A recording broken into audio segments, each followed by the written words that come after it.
চিকিৎসকের রহস্য মৃত্যু, এলাকায় চাঞ্চল্য, তদন্তে পুলিশ। এক চিকিৎসকের রহস্যজনক মৃত্যুর ঘটনা প্রকাশ্যে আসতেই ব্যাপক চাঞ্চল্য ছড়ালো এলাকায়। মৃত চিকিৎসকের নাম তুষার কান্তি হালদার, বয়স ৭৩। ঘটনাটি ঘটেছে শনিবার সকালে গোসাবা থানার অন্তর্গত রাঙাবেদিয়া টেগর সোসাইটির স্বাস্থ্য কেন্দ্রে। মৃত চিকিৎসকের বাড়ি উত্তর ২৪ পরগনার মধ্যমগ্রাম এলাকায়। স্থানীয় সূত্রে জানা গিয়েছে, সপ্তাহে ৩-৪ দিন রাঙাবেদিয়া টেগর সোসাইটির স্বাস্থ্যকেন্দ্রের চিকিৎসা পরিষেবা দিতে ওই চিকিৎসক সেই সূত্রে স্বাস্থ্যকেন্দ্রের একটি কোয়ার্টারে থাকতেন। শুক্রবার রাতে কোয়ার্টারে ছিলেন। স্থানীয়দের দাবি, শনিবার সকালে ওই চিকিৎসক প্রাতঃভ্রমণে বেরিয়েছিলেন। এমনকি সেই সময় স্থানীয় একটি দোকান থেকে সিগারেট কিনে কোয়ার্টারে চলে গিয়েছিলেন। তারপর থেকে তাকে আর বাইরে দেখা যায়নি। অন্যদিকে সকাল ৮টা বেজে গেলে রোগী দেখার সময় অতিবাহিত হয়। চিকিৎসক না আসায় একজন স্বাস্থ্যকর্মী তাকে ডাকতে যায়। চিকিৎসকের কোয়ার্টারে গিয়ে দেখতে পায় ডাক্তারবাবু সিলিং ফ্যানের সঙ্গে ঝুলন্ত অবস্থায় রয়েছে। তড়িঘড়ি তিনি অন্য সকলকে বিষয়টি জানান। খবর দেওয়া হয় গোসাবা থানায়। খবর পেয়ে পুলিশ এসে চিকিৎসকের ঝুলন্ত দেহটি উদ্ধার করে। পাশাপাশি মৃতদেহটি ময়নাতদন্তে পাঠিয়ে ঘটনার পূর্ণ তদন্ত শুরু করেছে।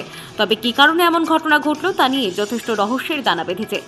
অন্যদিকে রাঙাবেলিয়া টেগর সোসাইটিতে দুটি গ্রুপের মধ্যে দীর্ঘদিন যাবৎ অশান্তি চলছিল। তার জেরে কি চিকিৎসকের এমন রহস্য, প্রশ্ন উঠছে। তবে ঠিক কী কারণে এমন ওই চিকিৎসকের রহস্য মৃত্যু ঘটেছে সে বিষয়ে তদন্ত শুরু করেছে গোসাবা থানার পুলিশ। সকালে আমার কাছে ফোন যায় যে এরকম আমি দেখলাম ওইভাবে ফ্যানে ঝুলে আছে। মানে ভীষণ আপসেট হয়ে পড়ি, আমার মাথা ঘুরে গেছিল ওখানটা। ওনার কাছ থেকেই উনি যথেষ্ট বিচক্ষণ ব্যক্তি, এতদ অঞ্চলে একটা যথেষ্ট দায়িত্ব সহকারে উনি রাঙাবেলিয়া হসপিটালে পরিষেবা দিত। ইভিন কয়েকটা ভিলেজেও আপনার সার্জেলিয়া ইন্টারিয়ার যেখানে ডাক্তার পরিষেবা নেই, সেখানেও আমাদের রাঙাবেলিয়া টেগর সোসাইটির একটা ইউনিট আছে, ওখানে সপ্তাহে একদিন করে যেত। ওনার পপুলারিটি ভীষণভাবে জনপ্রিয় হয়েছিল এবং মানুষ সুচিকিৎসাটা পেত। উনি এক্স আর্মির ডক্টর ছিল। আমরা আমরা এটা আশা কোনোভাবে কিছুতেই বুঝতে পারছি না ওনার এইভাবে একটা সুসাইড করবে। ওনার হ্যাঁ না, এখানে তো কোনো সমস্যা আমি দেখিনি। উনি বাইরে আউটডোরে একটা জায়গায় বসতো, গোসাবা বাজারে, এই মাস 3 হলো। এখানে তো আমাদের কোনো সমস্যা নেই। আমরা যথেষ্ট মানে দায়িত্বের সঙ্গে ওনাকে রাখতাম এবং ওনার যে প্রবলেমগুলো আমরা দেন অ্যান্ড দেন সলভ করতাম। পারিবারিক সমস্যা এখন কি করে বলুন তো, ডাক্তার লোক, রেসপেক্টেড লোক, পারিবারিক সমস্যা আমি ঠিক বলতে পারবো না পারিবারিক কি সমস্যা ছিল। এখন টেগর সোসাইটি রাঙাবেলিয়া হাসপাতালের এই রাঙাবেলিয়া প্রজেক্টের তোমার কম্প্রিহেন্সিভ হেলথ প্রজেক্ট হাসপাতালে প্রতি সপ্তাহে ডক্টর তুষারকান্তি হালদার, তিনি শুক্রবারে আসেন, রুগী দেখেন 4টে থেকে, এবং শনিবারে থেকে রবিবারে 8টা থেকে 10টা পর্যন্ত রুগী দেখে চলে যান। সেই মতো এই সপ্তাহে শুক্রবারে উনি এসেছেন এবং এসে শুক্রবারে রুগী দেখেছেন। রুগী দেখার পরে উনি ওনার কোয়ার্টার আছে, ডক্টর কোয়ার্টার, সেই ডক্টর কোয়ার্টারে উনি ওখানে গিয়ে থাকেন।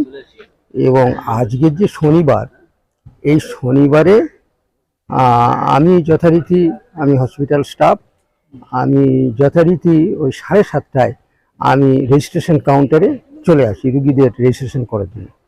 এবং রেজিস্ট্রেশন কাউন্টারে চলে এসে আমি রেজিস্ট্রেশন করছি একে একে সব রুগীদের। ইন দ্য মিন টাইম ওনার বাড়ির থেকে, বারাসাতে বাড়ি থেকে ওনার স্ত্রী ম্যাডাম, উনি ফোন করেন।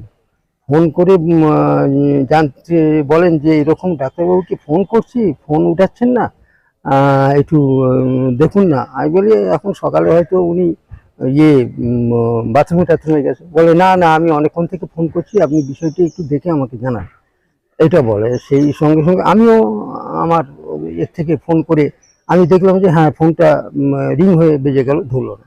তখন আমি উনি যে কোয়ার্টারে থাকেন সেই কোয়ার্টারে যাই। গিয়ে দেখি না, ওনার এমনিতেই কোয়ার্টারের দরজায় এমনি ভেজানো, মানে ভেজানো আছে, লকিং করার, ভিতর থেকে সিট কিনে দেওয়া ছিল না এই ম্যাচে। তাতে করে আমি খুব ডাকলাম, বাইরেতে ডাকলাম, কোনো সারা শব্দ পেলাম না।